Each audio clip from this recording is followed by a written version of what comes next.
He hears a voice at a certain point, and suddenly there's a shaking through his robes, and then a terror followed by a divine splendor. And then he hears the God speaking. It was within these writings that Nostradamus revealed his visions of the Antichrist. Nostradamus categorically believed that his gift of prophecy was a gift from God. It was his responsibility to alert the world to these things. Some suggest that the visions he experienced were horrible and confusing, a mix of unrecognizable technology and staggering violence. Try to imagine what it would be like if you had an ability to open a window to 500 years ahead into the future, and you saw fantastic things that went against everything you believed. What would you do with that?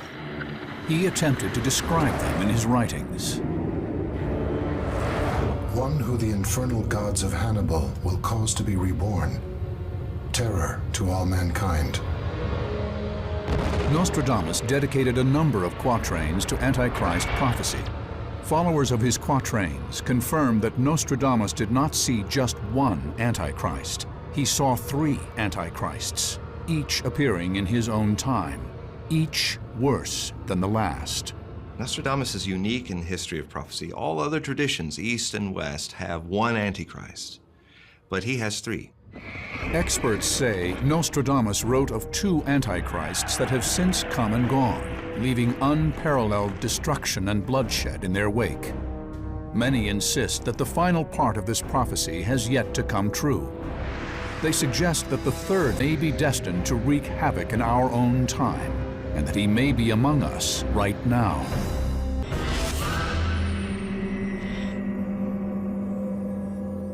Nostradamus was a messenger of the divine plan.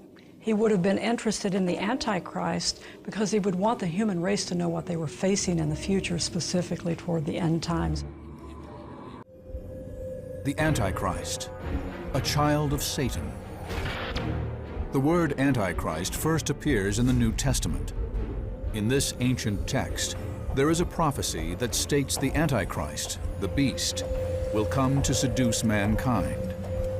Instead, believers say he will usher in the end of days, Armageddon.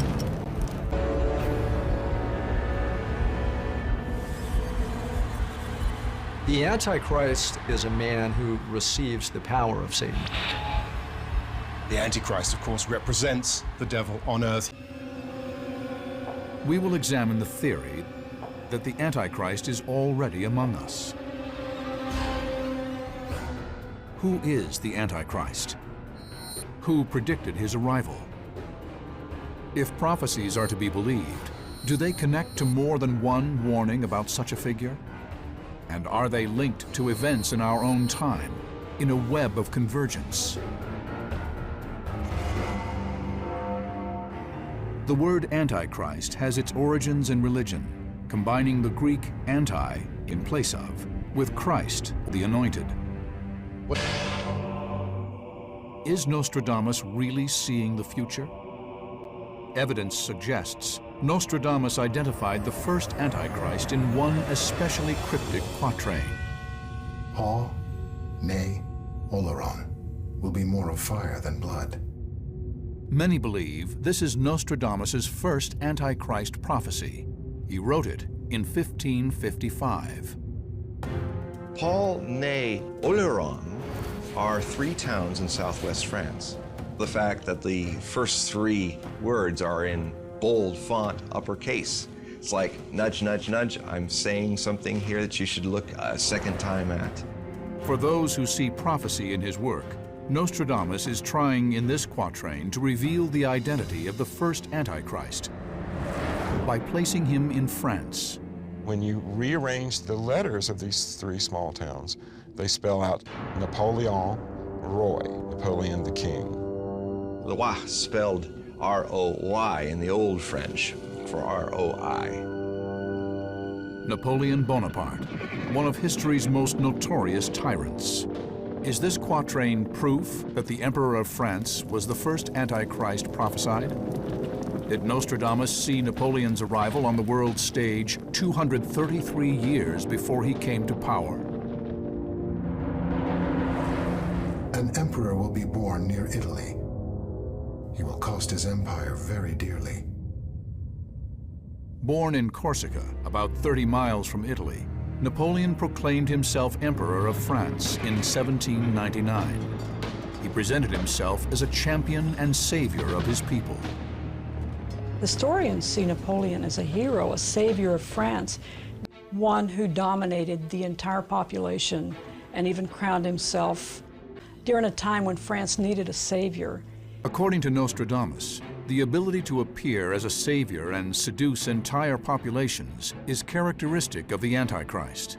But for interpreters of the prophecies, additional clues point to Napoleon as the first Antichrist. Many conclude that Napoleon does fit the description of the first Antichrist. The quatrains further state, But the French nation will fear the hour, north wind, the army having pushed too far. Even his wintry defeat after pushing too far into Russia, the north wind, seems to be echoed in Nostradamus's quatrains. Certainly Napoleon was responsible for the deaths of many people. When he invaded Russia in 1812, his army starting out was 600,000 men. When he went back defeated, it was 18,000. He is the first Antichrist because one of the things they all share is a great shedding of blood. And that was the first big modern shedding of blood from Napoleon. Perhaps the level of havoc and bloodshed committed in Napoleon's name has most aptly branded him Antichrist. Nostradamus seems clear that the supposed first Antichrist, too, will be soaked in blood. That he is less a prince than a butcher. Did Napoleon himself believe he was the first Antichrist Nostradamus prophesied? Evidence suggests the emperor was drawn to his writings. Napoleon traveled with a collection of Nostradamus's prophecies. Responsible one way or another for 3.5 million deaths, likely more than any other single human being before him, many conclude that Napoleon does fit the description of the first Antichrist. Antichrist will be that savior. What clues are embedded in the quatrains of Nostradamus? Hints to help us identify the third and worst Antichrist. Experts on Nostradamus's Antichrist prophecy believe Napoleon's actions created the conditions for a second and third Antichrist to follow, each who would ravage mankind, just as Nostradamus prophesied. If you did not have a Napoleon Bonaparte, you would not have had the steps which would have led to a unification of Germany later in the 19th century, which led to the second Antichrist, which created the modern world that created the atmosphere for the oncoming and third and final Antichrist.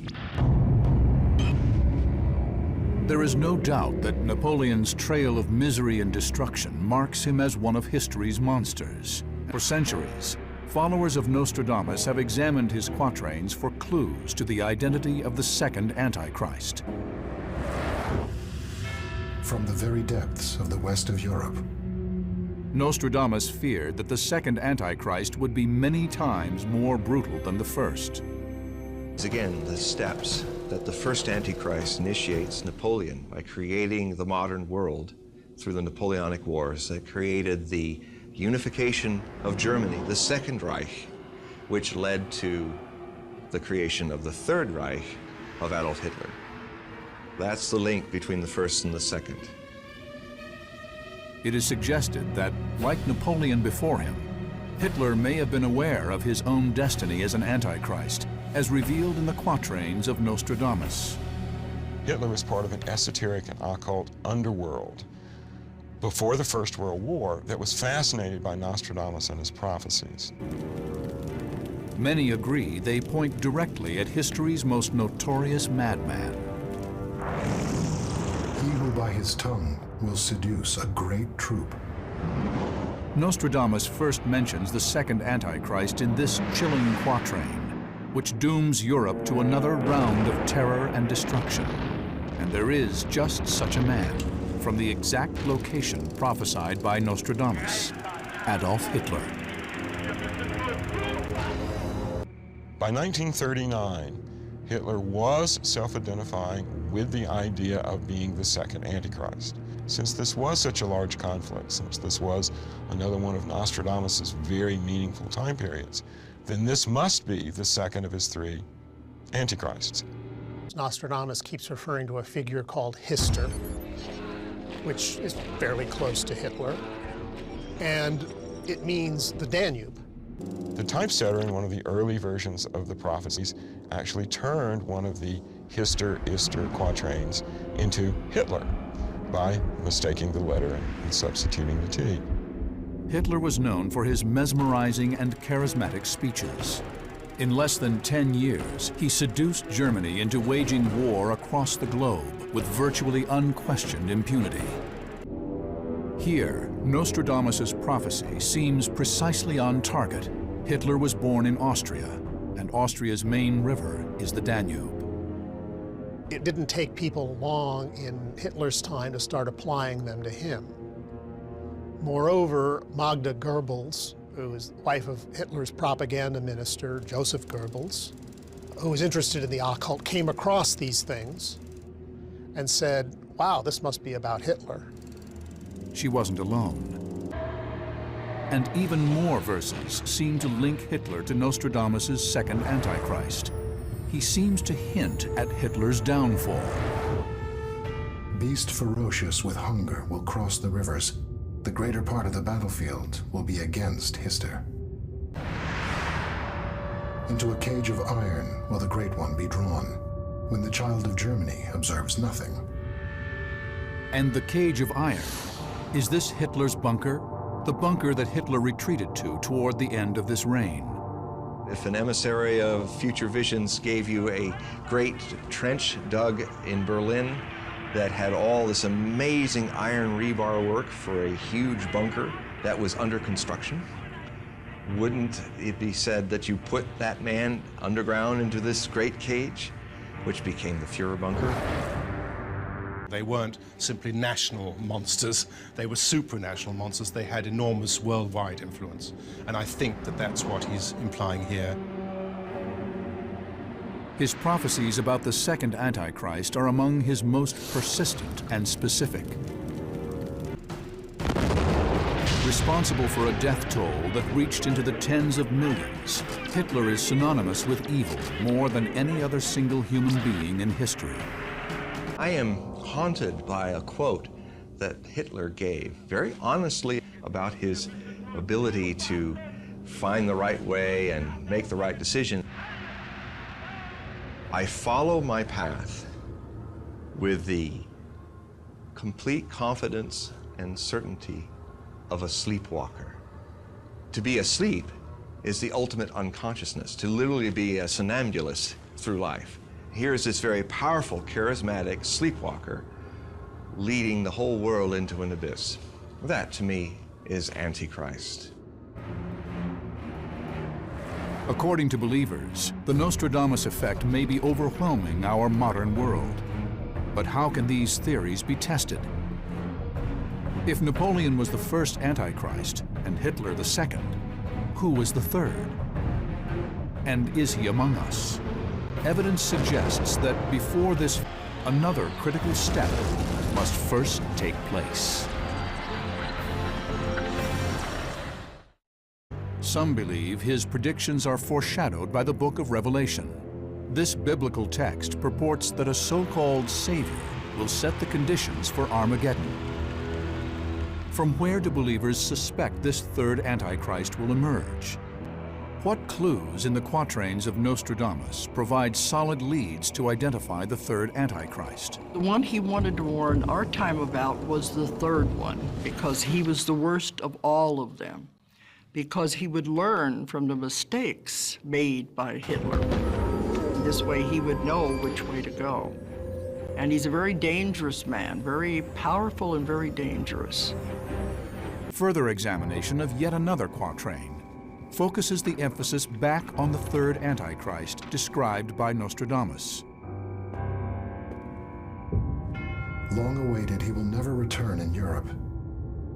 He will appear in Asia.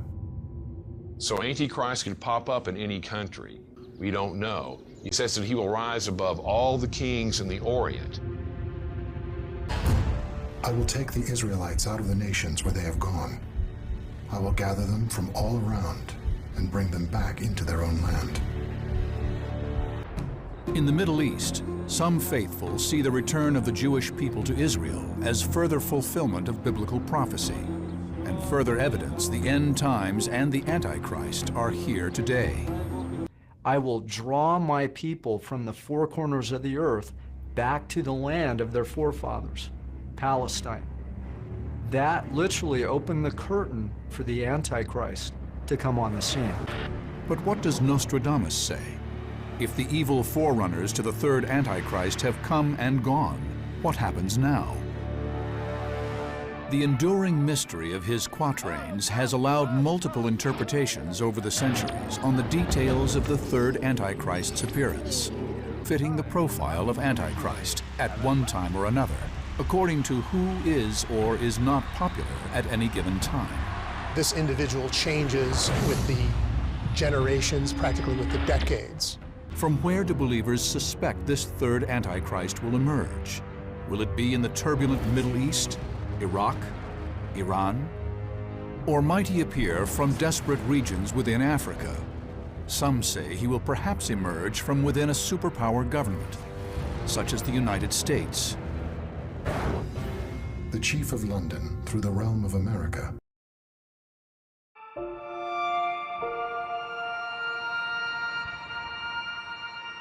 Edward Winslow was an emissary between the Saints and the Pocahontas tribe. Later would go on to not only be the governor of Plymouth, but also serve the king back in England. He had a busy life, and he fathered a son who plays a big part within the growth of the country as well.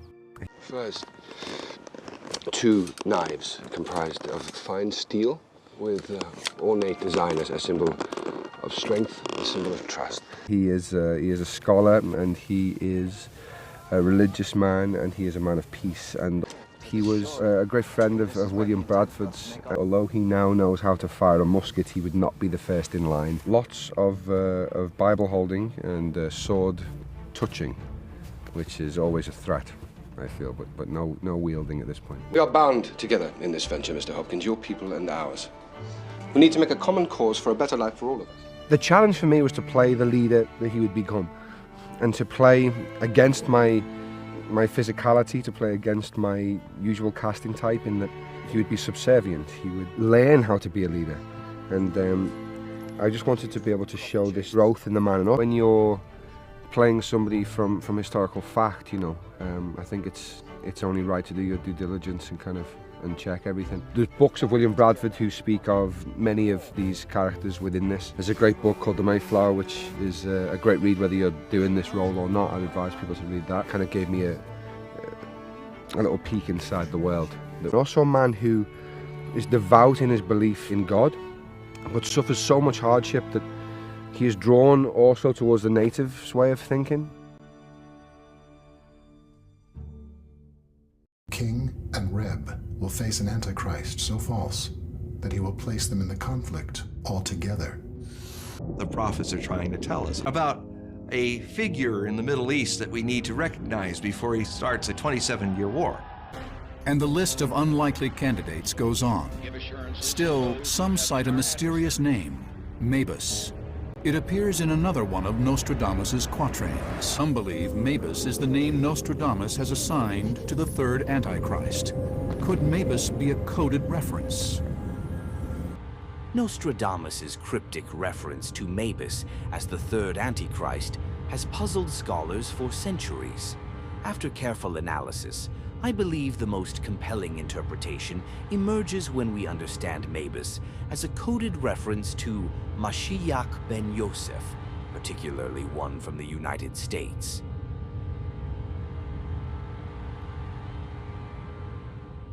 This creates a powerful double entendre, where it is both Moshiach ben Yosef, or Messiah of the House of Joseph, the traditional Jewish messianic figure, as well as Moshiach ben US, that is, a Messiah from the United States.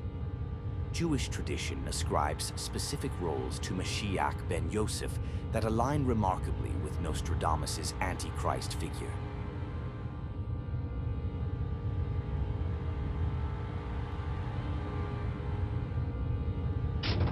If we accept the theories by adherents of prophecy that we may be on the path to Armageddon, might we have time to influence those events? Are the multiple quatrains of Nostradamus hard evidence that the third Antichrist is among us? The final line, he talks about one of the ugliest visions that I've ever seen. The heretics dead, captives exiled, blood-soaked human bodies. When he talks about blood-soaked human bodies, which is also something that certain biological agents do, is he talking about hemorrhagic fever? And a reddened, icy hail covering the earth.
Antichrist.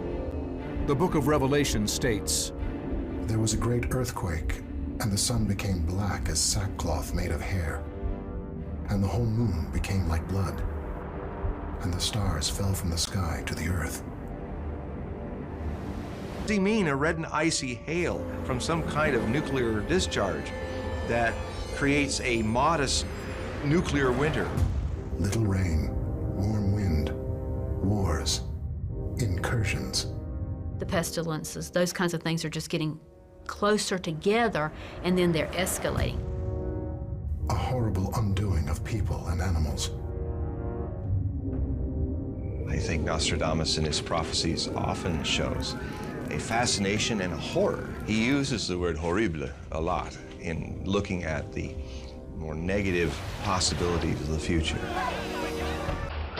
It's going to come upon us so quick that people will be panicked. We're talking about complete universal destruction where nobody can help anybody. 27 years his bloody war will last. This prophecy suggests a long-lasting worldwide war will follow the third Antichrist's death. This quote, you know, they never make a weapon that's not going to be used someday. But Moshiach is not to be a man of war per se. It says he'll fight the wars of God. But what are the wars of God? Well, the war of faith and the war of bringing people to a higher consciousness in order that they won't need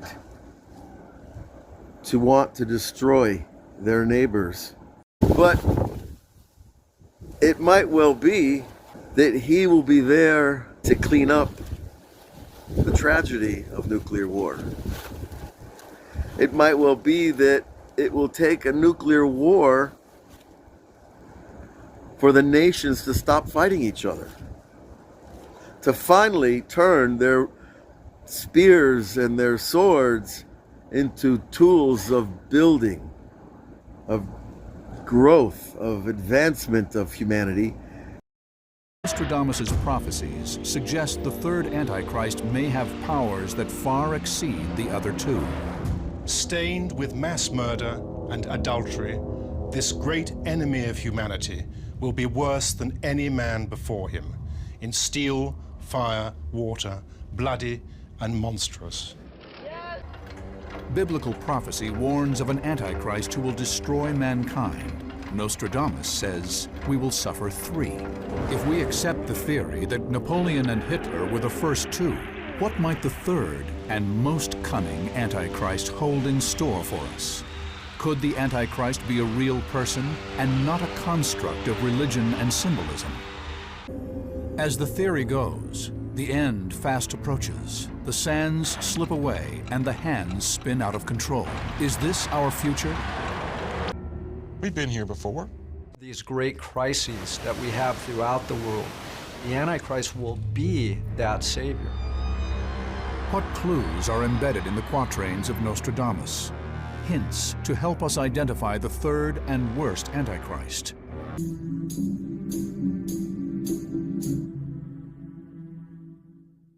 Why does God allow the Antichrist to come into the world? Well, take a look at the world.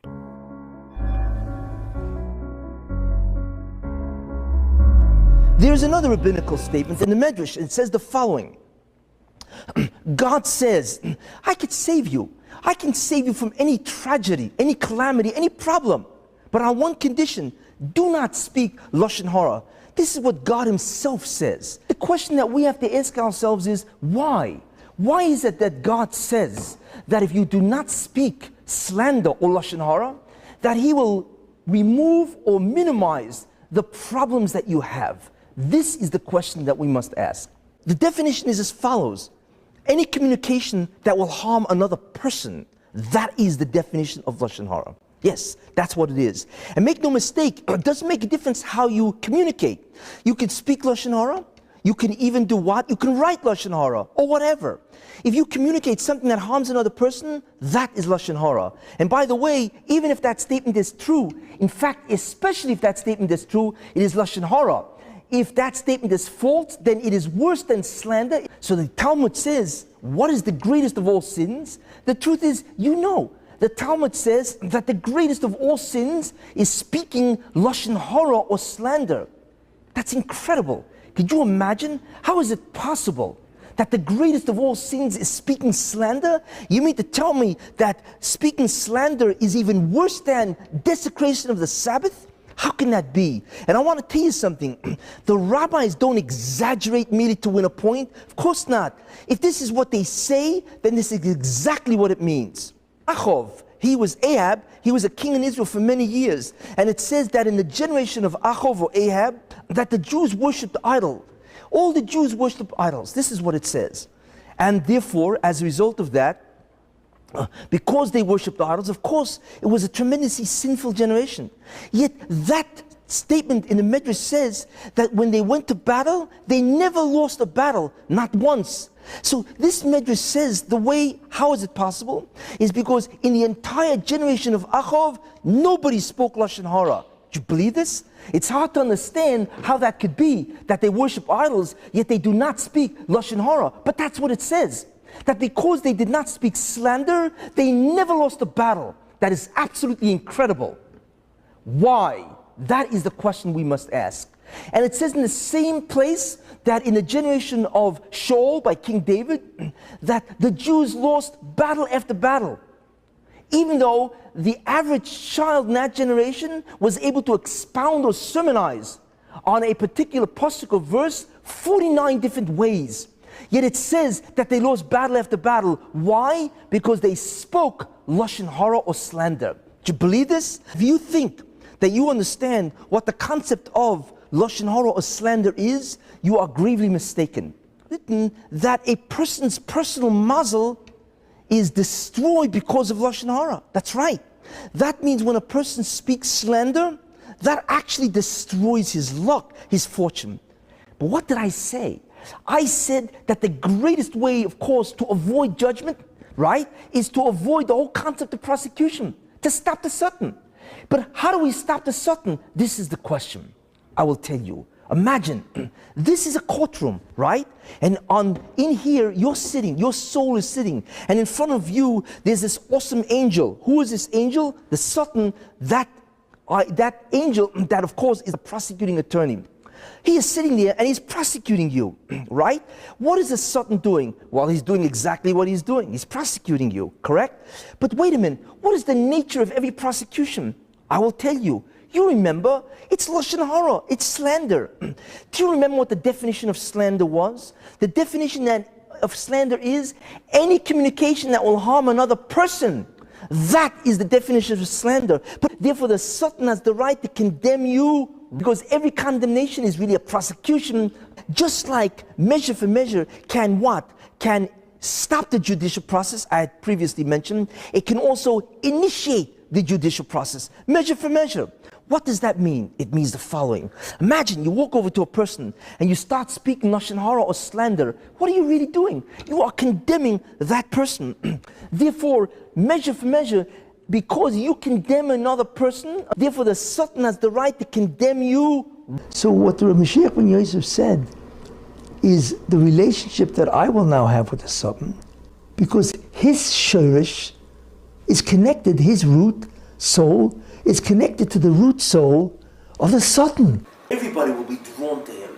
That's how he does his job. As you will see. And because we don't know about this idea, the Satan dances on our heads. Exactly. But there seems to be a level that's beyond Nevuah. It's the Torah of the Nun Sharebina. And that Torah comes through Haskalah, not Nevuah, because there's no Messiah to the Mashiach. So therefore, it comes from Haskalah. And that's the ability to know certain things that Nevuah can't even tell you.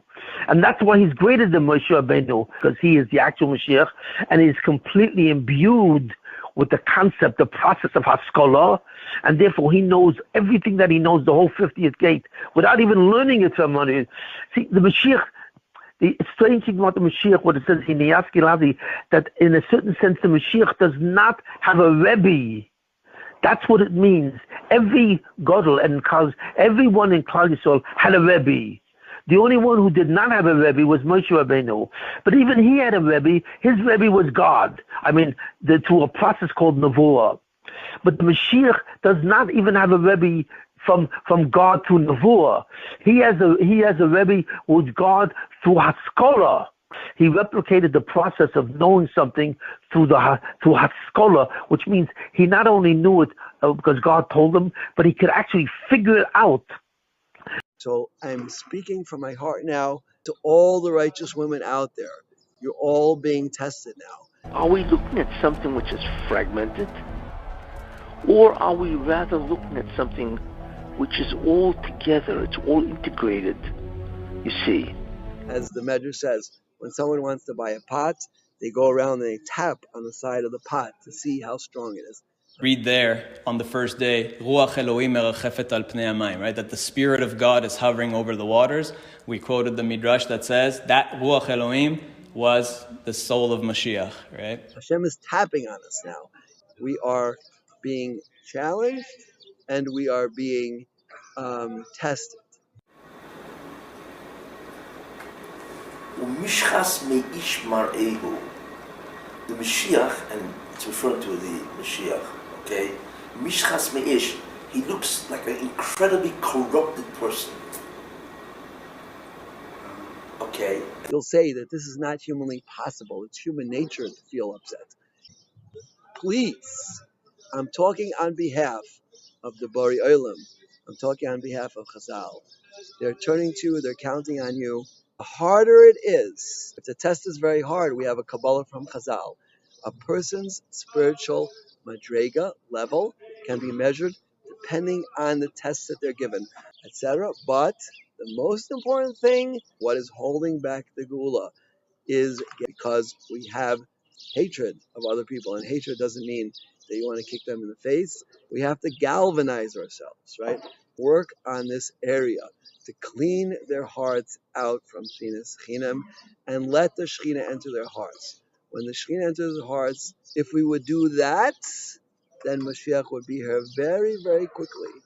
Instead of getting upset, instead of saying nasty things, says the Vilna Gaon, don't get upset with other people. It doesn't matter what they did. They are only emissaries to send us challenges in life. There's absolutely no reason ever to be upset with people or feeling nasty things, and just go on with your life. This will have a tremendous effect of cleaning your heart. Your heart will be clean. Once your heart is clean, the Shechina, which is right here above our heads, will descend into your hearts. And once the Shechina is in the hearts of 100,000, I don't know how many it is. We don't know, right? Because we will fix the transgression, which is... It's Lashon Hara, it's slander. Do you remember what the definition of slander was? The definition of slander is any communication that will harm another person. That is the definition of slander. They maintain their calm and not get upset with other people. These are the heroes of our generation. The more women they can galvanize themselves and do this, the quicker the Geula will come. So please, I'm asking you, I'm urging you, please do this. And please get as many women as possible. Please urge everyone. We have to change the status quo. We have to do it, and we can do it. Say good morning to the person sitting next to you. Mashiach will definitely come. The more difficult the test is, the more they are a clear participant, the more high their spiritual level is. And it will happen, and the Geula will be here. This is the reason why Moshiach is not here yet. The heavenly tribunal is convened, and the prosecuting attorney, the Sultan, begins, and it's automatic. There's no way to stop it. The only way to get out of that judicial system is if you have merits of mercy and kindness. That's the only way. But if you do not have merits, then it's too bad. And I want to tell you something. God will not intervene in that court to save you, because He created that court and the prosecuting attorney, the Sultan, to uphold justice. He will not intervene if that's the reason. If you are into that court, He will not intervene at all. The king will do as he pleases. He will exalt and magnify himself above every god, and will say unheard of things against the God of gods. He will be successful until the time of wrath is completed, for what has been determined must take place. The snake was the mouthpiece of the Sultan, and the Sultan was trying to tempt him, of course, to do that sin. It's because of Lashon Hara. That's the way the Sultan has access to this person's sins. Therefore, the Sultan, in order to take his divine energy, he's got to get him to speak Lashon Hara, slander, and then he can walk over to and take that energy and survive. This is what he has to do. People, now, I did my job. You want to listen to me? Fine. But remember, you're playing around with your eternity. That's what you're playing around. Because like I said, we live in a time that never happened before. Where you get on the internet and you slander somebody, you can have 50 million people listen to that slander. You're finished. Because how are you going to undo all the Lashon Hara that these people believed? You won't. You see? And there's not enough time to reincarnate, come back, and atone for what you did. There isn't time, because the Mashiach is right around the corner. Satan walks over. He walks over to God, to the divine presence itself. And he says to the divine presence, to God, he says, listen, they don't want you, I want you. What does that mean? It means they've sinned, and therefore they're not interested in the presence of God being amongst them. Therefore, I want you, which means that I want to take from the nourishment, and the Hebrew word for that is yonik. I want to be yonik. I want to nourish from the divine presence itself. Imagine, when you don't speak Lashon Hara, it is not only your personal mazel, your personal fortune that you restore, but you save the family of God. What is God going to give you? I will tell you.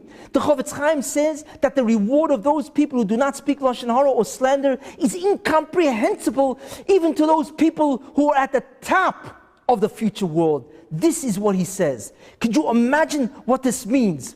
This is therefore what we see. We have the ability to do what? To change what's called Golus to Geula. We can change exile to redemption.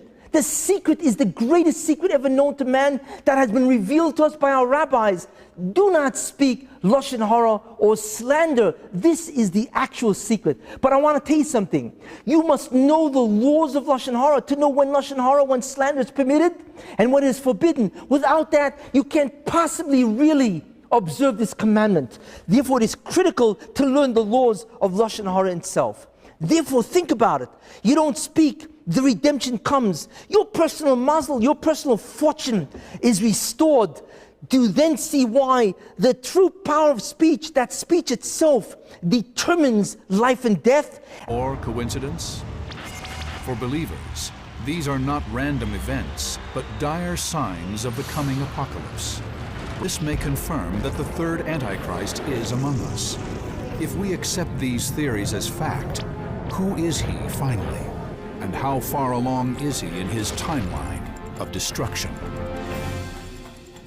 When Mashiach will come, it is described as tunnels, as they're coming through tunnels and the ground is opening up and they're coming out. This is all a description which is highlighting the fact that in the Zohar, at the end of Pashas Balak, the Zohar describes there the events that will unfold before Mashiach comes. In the end of Pashas Balak, the Zohar quotes the verse, Arenu v'layata, Sherenu v'laykarev, the prophecy of Bilam, that he sees the coming of Mashiach in the distant future.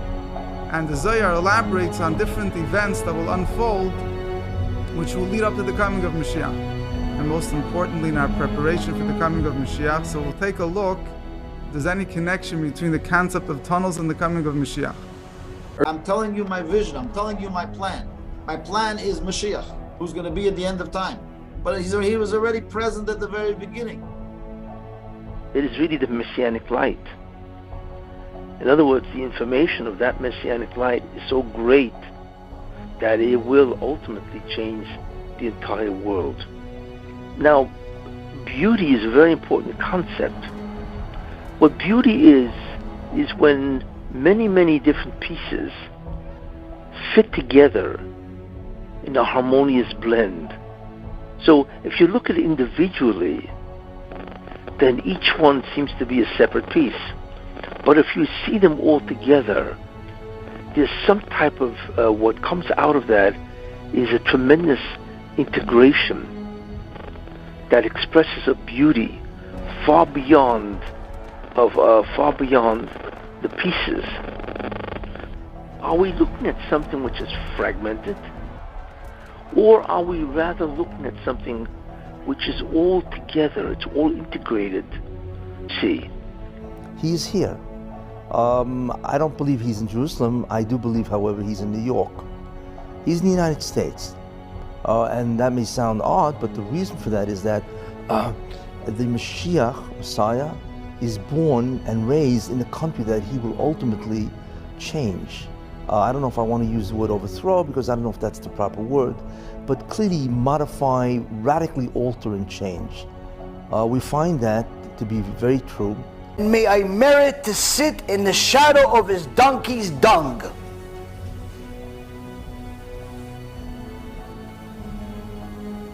So what, only Reshaim is scared of the Mashiach? Let's see. Into a structure where you can see each piece, not only understand each piece, but you can understand the relationship between each piece. You see, that's a very important idea. Because essentially, the difference between the Sheikh ben Yosef's wisdom, you see, which is really the Messianic light. And the wisdom that we have today is that the wisdom we have today is all piecemeal. It's all fragmented. It's called Pirud. Everything is separate, you see. But the Mashiach ben Yosef, what he does is he weaves everything together into a beautiful tapestry or fabric, where when you look at one piece, you're looking at the totality, the scope of the Chokhmah. The Torah in many ways is fragmented, you see. We don't see the underlying theme or what connects the entire Torah together. We don't see that. That is concealed from us. So what the Mashiach ben Yosef does is that he unifies everything. He integrates everything. But he integrates not only the physical world, but he integrates the spiritual world, and then he integrates the physical with the spiritual, and the spiritual with the physical. You see, where everything is seen as a tremendous jigsaw puzzle looking at the big picture. So the Mahdi doesn't know he is the Mahdi. And the Mahdi doesn't have the competencies of the Mahdi. Until one night, in one night Allah will transform him. Will suddenly acquire a light that shines in his head, and he suddenly realizes, Einoid Muvadoi. There's a ha'ora in his brain that says Einoid Muvadoi. Suddenly, the reality changes. What's the reality? The guf disappears. So we see that everything that God does, he does through ha'oras. That's how he does it. And you can't do that. All you can do is receive an awe. And when you receive an awe, that becomes the reality. It's very hard to understand this. Everything will disappear in front of you, whether you like it or not. When you suddenly have the Nun Sarabina. And that's why it's an Or Chodesh. Why? Because no one has ever brought that down. It's a new light. It's the ultimate light. It gives you total understanding of everything God is doing. He is the one. And that understanding itself dominates reality and changes reality. What am I, a Mashigina? So therefore we understand for the first time the reality of Torah, the reality of the Rebbeinu Shalom, and the reality of who you are.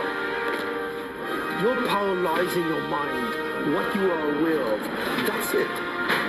And as soon as your awareness grows and becomes greater, the energy available to you becomes greater. So therefore, your neshama with that energy can actually remake the physical universe, so that suddenly the whole thing disappears. There is no hestaponim. There's no chayshach. That's how easy it is. Be aware of yourself. That you can do. So what does this mean? So therefore, what I see depends on the light that shines in me. Is the clock ticking? Is doomsday fast approaching? There are those who believe the Nostradamus effect is occurring as ancient prophecies and today's cataclysmic events converge. If it were up to human will, if it were a human will choice, we could change this and not have to go through it. We don't have that choice.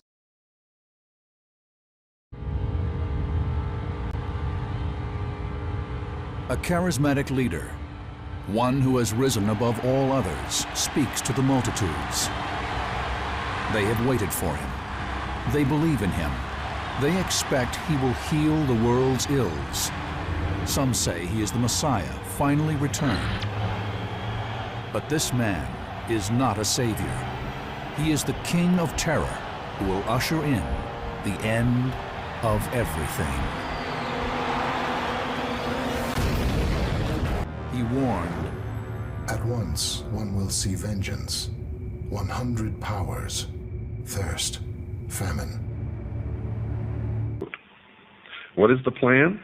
It includes the installation of a new world government and new world religion under Maitreya, unquote. But perhaps the most startling example of the teachings of this new religion came from the pen of Barbara Marx Hubbard, one of their most articulate writers, and she wrote in her book entitled Happy Birthday, Planet Earth, quote, "The choice is, do you wish to become a natural Christ, a universal human, or do you wish to die? People will either change or die, that is the choice," unquote. So the people of the world will be given a choice. They will choose to accept the new religion, or they will choose to die. The battle lines are drawn. Choices will have to be made. We are racing irreversibly toward the end of time and through the ultimate prophecies that condemn the earth. It is prophecy, and prophecy will be fulfilled to the letter.